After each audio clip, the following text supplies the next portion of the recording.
You're a Roman guard standing outside a sealed stone chamber in Alexandria. Inside that room is Cleopatra, Queen of Egypt, Pharaoh, descendant of the Ptolemies, the most powerful woman in the ancient world. She has been locked inside for 7 days. You hear her sometimes, not crying, not screaming, just movement, soft footsteps on stone, the faint rustle of fabric.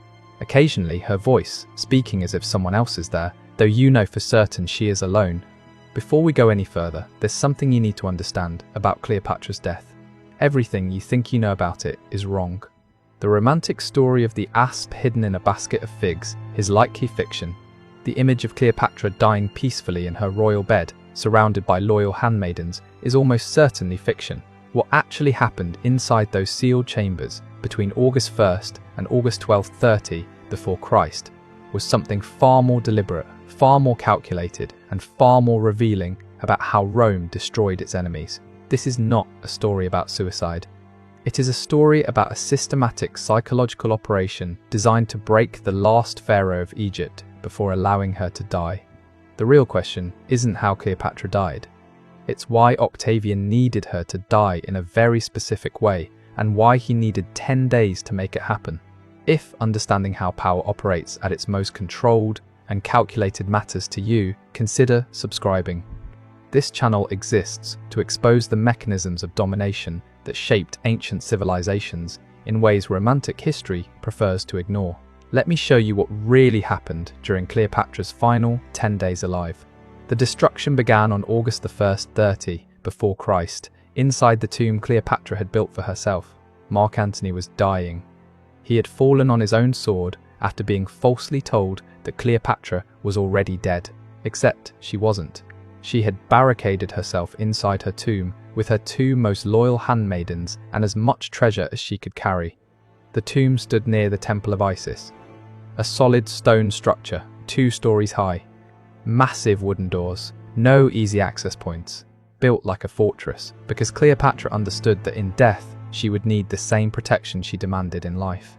Antony was bleeding out at the base of the tomb. His men begged Cleopatra to open the doors. She refused. She couldn't risk it. Octavian's soldiers were minutes away. According to Plutarch, Cleopatra and her attendants lowered ropes from the upper level and hauled Antony upward through a high opening, dragging him inside while he was still alive. His blood ran down the stone walls as they pulled. Think about that image. The Queen of Egypt, pulling her dying lover into her tomb because opening the door meant capture. Antony died in her arms on the upper level of that chamber. His final words, recorded by Plutarch, "Do not pity me in this last turn of fate. I was the greatest of Romans, defeated only by another Roman." He died believing his life had meaning. Cleopatra had only minutes to grieve before Octavian's forces arrived. But Octavian did not storm the tomb. He did not break down the doors.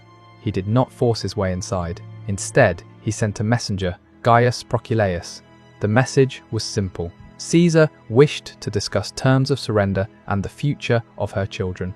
Cleopatra refused to open the doors.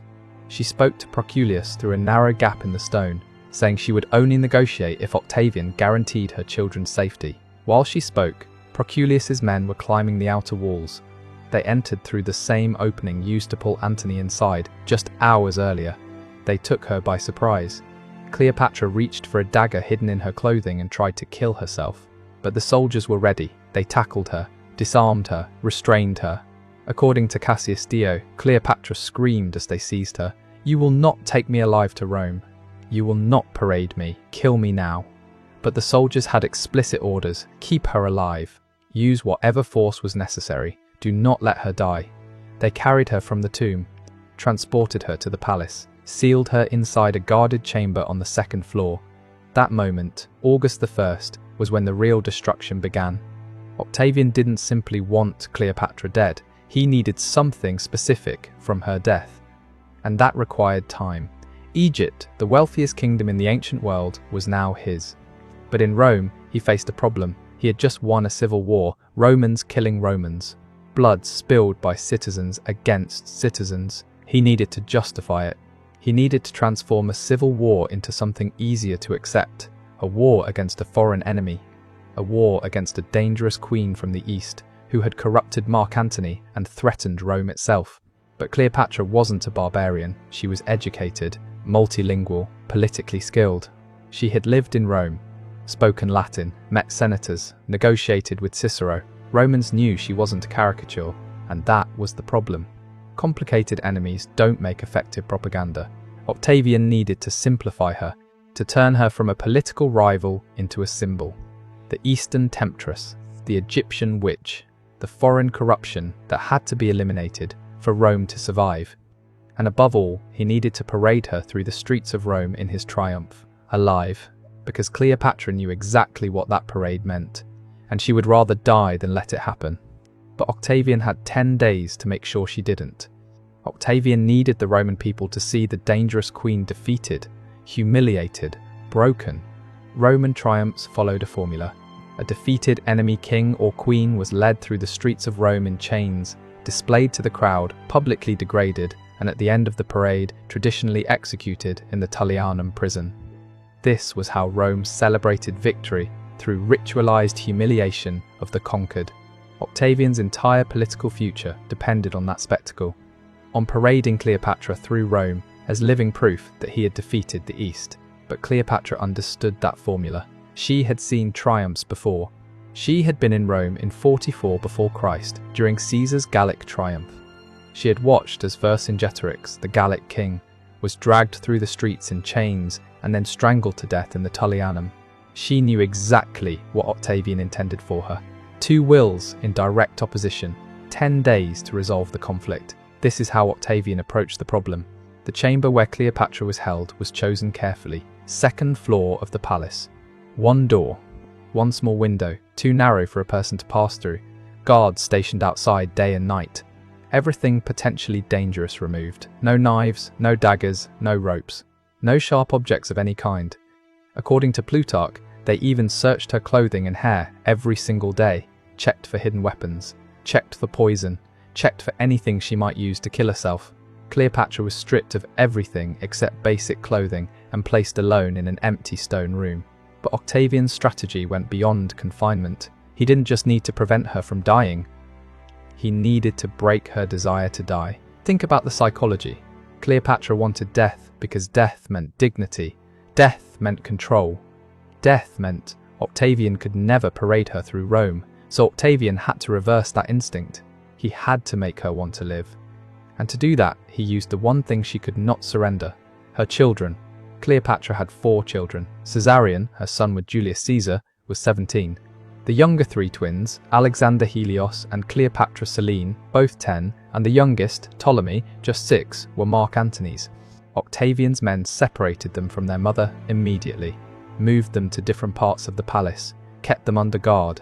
On August 2nd, the day after Cleopatra's capture, Octavian sent another messenger. Not Proculius this time, but Gaius Cornelius Gallus, poet, soldier, diplomat.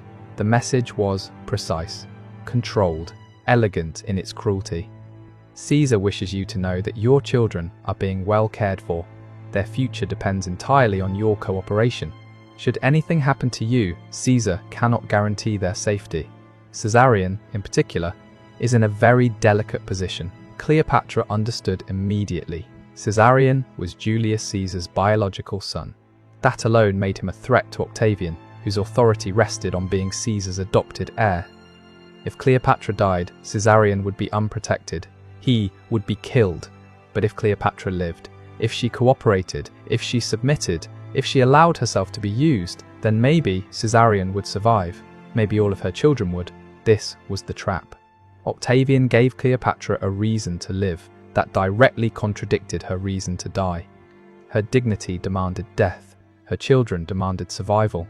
For the next 10 days, Cleopatra existed inside that impossible choice.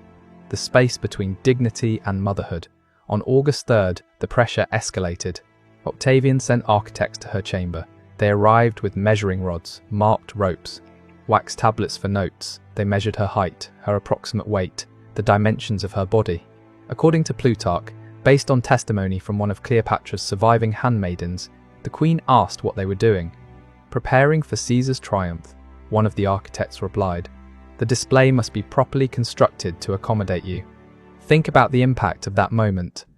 They were measuring her like an object, like furniture, like a figure to be built into a structure. They weren't just collecting measurements, they were delivering a message. This is happening. You are going to Rome. We are building the cage now. And they returned the next day, August 4th, then August 5th, then August 6th. Each day, more measurements, more questions. What clothing would she wear? What jewelry would Roman audiences recognize? Whether she would be in chains or simply restrained. They discussed it in front of her, debated details, the presentation, the visual effect. They spoke about her humiliation as if it were an artistic project. This was not planning. This was conditioning.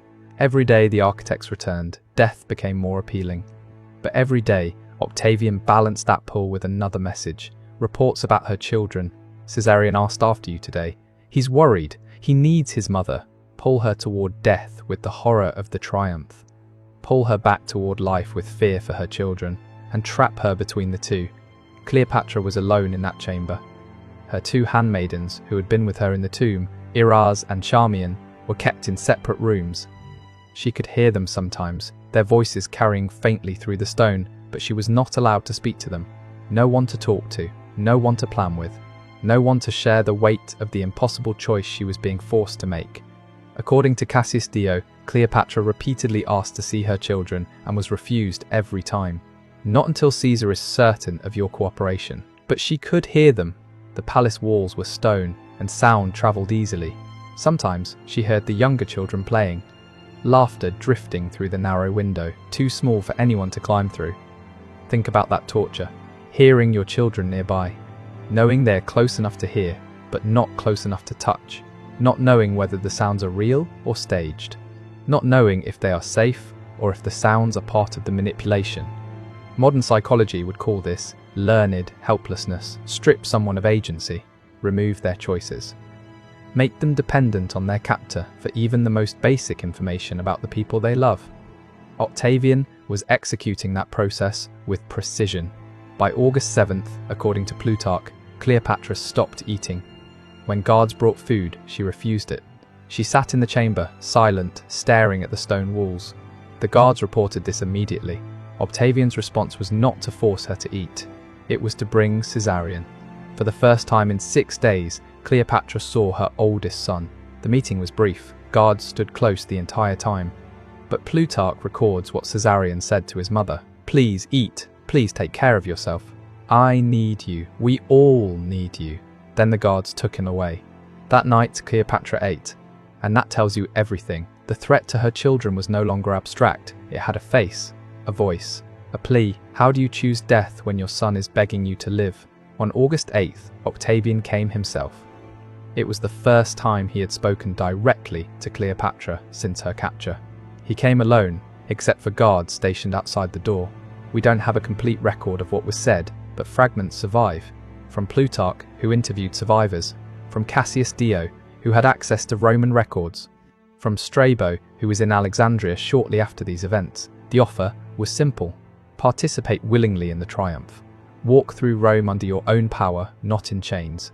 Retain some dignity in defeat. In exchange, your children live. All of them, including Caesarion. They will be raised in Rome as wards of the state. Educated, protected, given futures, refuse. And Caesarion dies the day you die. The younger children might survive. They might not. No promises were made. Cleopatra asked for time to consider.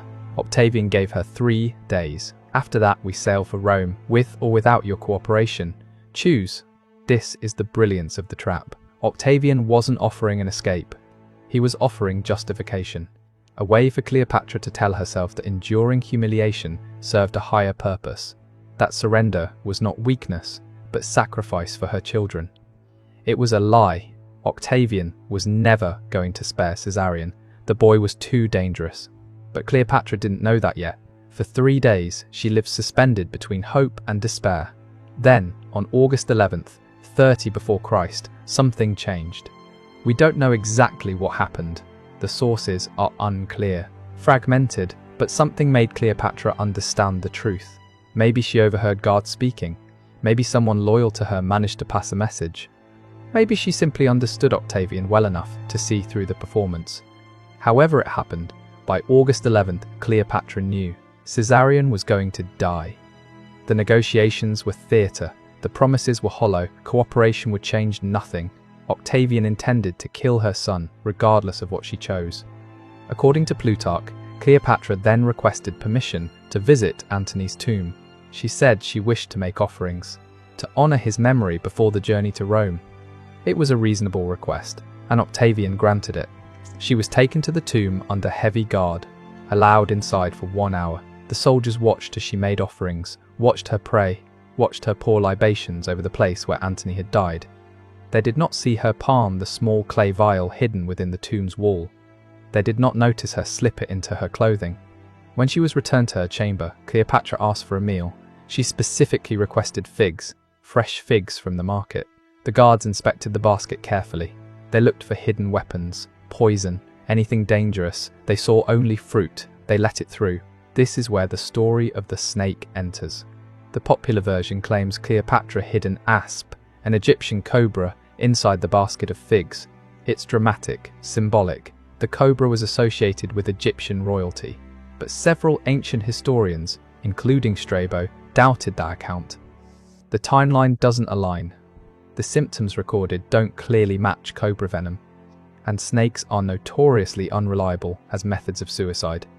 What makes more sense, based on the evidence, is that Cleopatra had obtained poison earlier, that she hid it in Antony's tomb during the days she was barricaded there, and that she retrieved it during her final visit. What happened next would end the 10 days, and decide whether Cleopatra died broken or in control. The exact method matters less than what happened next. August 12th, 30 before Christ. Early morning. The guards outside Cleopatra's chamber heard nothing unusual. No screams, no struggle, just silence. Around the 3rd hour, they opened the door to bring her breakfast. Cleopatra was dead. She lay on a golden couch, dressed in royal regalia. Her 2 handmaidens were with her. Iris was already dead at the foot of the couch. Charmian was still alive, using her remaining strength to straighten the diadem on Cleopatra's head. According to Plutarch, one of the guards asked her, "Was this well done?" Charmian replied, "Extremely well-fitting for a descendant of so many kings." Then she died. Cleopatra was 39 years old. This was not a suicide born of despair. It was a final act of control. For 10 days, Octavian had tried to break her, tried to make her choose life so he could parade her through Rome, tried to use her love for her children to force her to surrender her dignity. Her death was her refusal.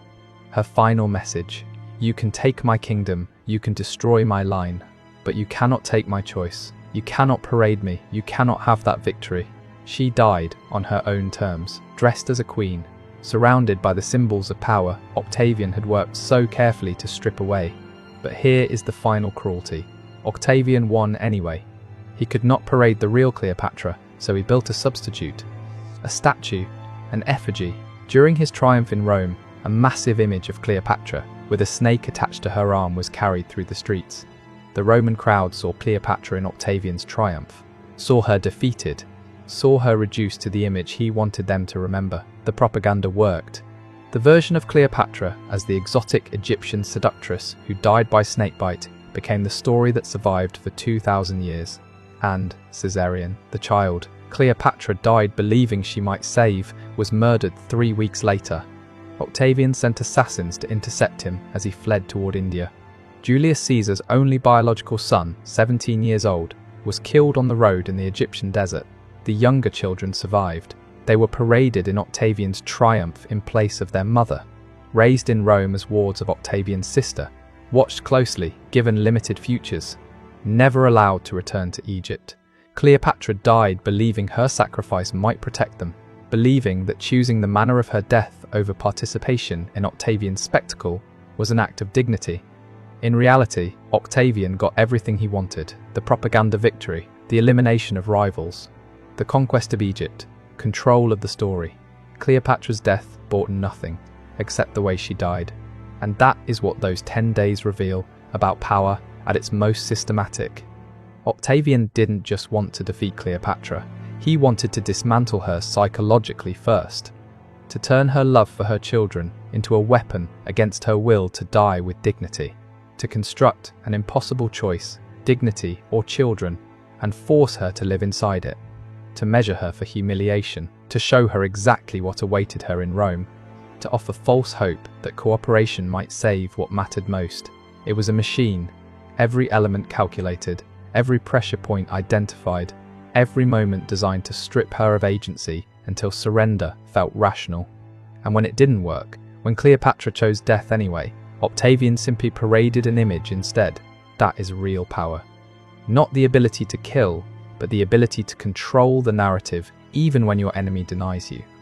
If this exposed something unsettling about how ancient power functioned, how defeating enemies wasn't enough, they had to be broken first, subscribe and turn on notifications. We'll continue uncovering how systematic destruction shaped the ancient world. Leave a comment with your thoughts on whether Cleopatra's final choice was a victory, a defeat, or both. Stand in Alexandria today. The tomb where Cleopatra died is gone. The palace where she spent her last 10 days lies underwater, lost to earthquakes and time. All that remains are the stories and the question. She chose death over humiliation. Yet her image was paraded anyway. She died to protect her children. Yet Caesarion was killed. She controlled the manner of her death, but not the story that followed. Those 10 days between August the 1st and August 12th reveal something essential about power and agency. Sometimes the only choice left is how you lose. Sometimes dignity costs everything and buys nothing except the knowledge that the choice was still yours. Cleopatra died a queen, alone in a sealed stone room, accompanied only by 2 loyal handmaidens. She failed to save her kingdom, failed to save her children, succeeded only in denying Octavian the satisfaction of parading her living body through Rome. Whether that was enough, whether it mattered, is the question that echoes across 2,000 years. Remember those 10 days. Remember what Octavian built. A psychological machine designed to break the last pharaoh of Egypt before her death. Remember how close it came to working. And remember why Cleopatra chose death anyway. Not because it saved anything, but because it was the only choice Octavian could not take from her. That is what her final days were. Not romance, not legend, just the systematic destruction of agency, and one woman's refusal to let it be complete.